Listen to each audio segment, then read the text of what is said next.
अब यहाँ देखिए अगला आपका है लूप ऑप्टिमाइजेशन। इसका मतलब क्या होता है कि जो यहाँ पे बार बार लूप, यानी कि बार बार आप यहाँ पे लूप चला रहे हो, उस लूप को यहाँ क्या करेगा, ये रिमूव करेगा, और रिमूव करने के बाद जो आपका एग्जीक्यूशन स्पीड होगी that will be increase. So this is the loop optimisation, यानी कि बार बार जो यहाँ पे लूप चल रही है उस लूप को यहाँ पे रिमूव करके, एलिमिनेट करके, ऑप्टिमाइज करके उसके एग्जीक्यूशन स्पीड क्या करना, तेज कर देना, इंक्रीज कर देना। So this is the loop optimisation. अब यहाँ देखिए लूप ऑप्टिमाइजेशन क्या होता है, is the process of the increasing execution speed and reducing the overheads associated with the loops. तो ये इसका प्रयोग किया जाता है। अब यहाँ देखिए लूप ऑप्टिमाइजेशन में 3 प्रकार के होते हैं टेक्निक जो कि यहाँ प्रयोग किए जाते हैं। पहला आपका होता है कोड मोशन। लूप ऑप्टिमाइजेशन 3 प्रकार टेक्निक प्रयोग किए जाते हैं। पहला आपका होता है कोड मोशन, इसको बोला जाता है फ्रीक्वेंसी रिडक्शन, और दूसरा आपका होता है लूप फ्यूजन, जिसको यहाँ बोला जाता है लूप जैमिंग, और तीसरा आपका होता है लूप अनरोलिंग। ठीक, तो ये 3 प्रकार के टेक्निक प्रयोग किए जाते हैं किसमें, लूप ऑप्टिमाइजेशन में। अब यहाँ देखिए पहला टेक्निक यहाँ दिया गया है कोड मोशन। अब यहाँ देखिए कोड मोशन क्या होता है, कोड मोशन यानी कि जो आपका होता है semantic of the program, semantic of the program, इस सिमेंटिक ऑफ द प्रोग्राम में चेंज किए बिना, यानी कि आपका चेंज नहीं होना चाहिए, इसको चेंज किए बिना आप जो यहाँ पे आपका हाई फ्रिक्वेंसी होता है, इस हाई फ्रिक्वेंसी को यहाँ पे लो फ्रिक्वेंसी में कन्वर्ट करना। सो this is the code motion, यानी कि आपको यहाँ क्या करना है, हाई फ्रिक्वेंसी से लो फ्रिक्वेंसी में शिफ्ट कर देना, लेकिन जो आपका सिमेंटिक प्रोग्राम है उसको यहाँ पे चेंज नहीं होना चाहिए। So this is the code motion. अब इसका एग्जाम्पल देख लीजिए। अब यहाँ देखिए x equal to y plus z, यहाँ देखिए x equal to y plus z. अब आप देखेंगे कि इसका बार बार प्रयोग नहीं हो रहा है, यानी कि आप इसको क्या करिए, या इसको यहाँ पे ए में शिफ्ट कर दीजिए। सो this is the code motion या फिर फ्रिक्वेंसी रिडक्शन। तो यहाँ मैंने क्या बताया आपको कि जो आपका हाई फ्रिक्वेंसी होता है उस हाई फ्रिक्वेंसी को लो फ्रिक्वेंसी में शिफ्ट कर देना, जब यहाँ पे इसका प्रयोग नहीं हो बार बार।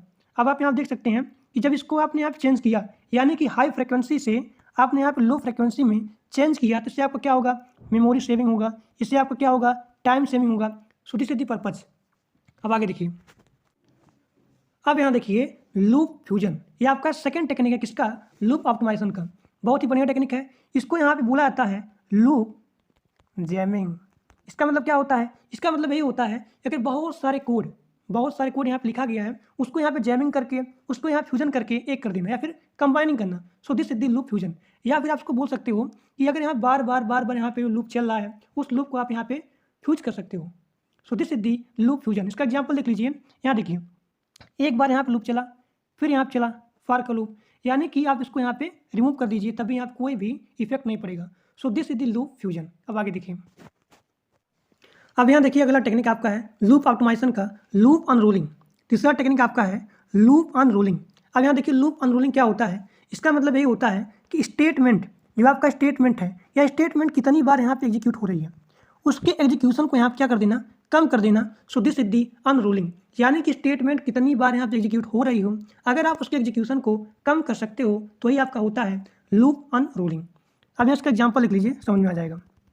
यहाँ देखिए ए फॉर लूप, अब फॉर लूप मैंने यहाँ चला दिया i equal to 0, i less than 5, i less than 5, i plus plus.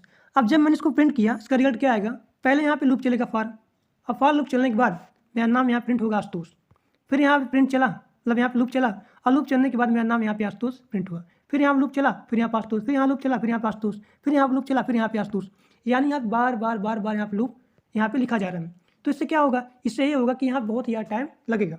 तब मैंने यहाँ प्रयोग किया लूप अनरोलिंग का, यानी कि स्टेटमेंट कितनी बार यहाँ पे एग्जीक्यूट हो रही है, तो अगर आप उसकी एग्जीक्यूशन कम कर सकते हो, so this is the loop unrolling. अब यहाँ आप क्या करेंगे आप कि यहाँ पे 5 बार आप लिखेंगे क्या, प्रिंट आशु, यानी कि प्रिंट एफ, फिर यहाँ पे आशुतोष, फिर यहाँ प्रिंट एफ, फिर यहाँ पे आशुतोष, फिर यहाँ प्रिंट एफ, फिर यहाँ पे आशुतोष, यानी 5 बार आप यहाँ पे लिखेंगे, तब आपको यहाँ पे मतलब यहाँ पे बार यहाँ पे लूप है चलाना नहीं पड़ेगा। तो आज के लिए बस इतना ही। Thank for watching my video. अगर वीडियो अच्छा लगा, क्लास अच्छा लगा, तो अपने दोस्तों के पास मैक्सिमम शेयर कर दीजिए। तो जो आपका कंपाइलर DI 5 है, उसमें जो आपका मोस्ट इंपॉर्टेंट टॉपिक है that will B complete in this lecture. इससे बाहर एक भी क्वेश्चन नहीं आएगा। अगर आपको विश्वास नहीं है तो मैंने प्रीवियस ईयर क्वेश्चन आपके सामने दिखा दिया है, जा करके देख लीजिए। मतलब एक भी क्वेश्चन बाहर नहीं आएगा। अगर आप शुरू से लेकर के अंत तक देखे हैं तो आपका एक भी क्वेश्चन मतलब गलत नहीं होगा। तो आज के लिए बस इतना ही। Thank you.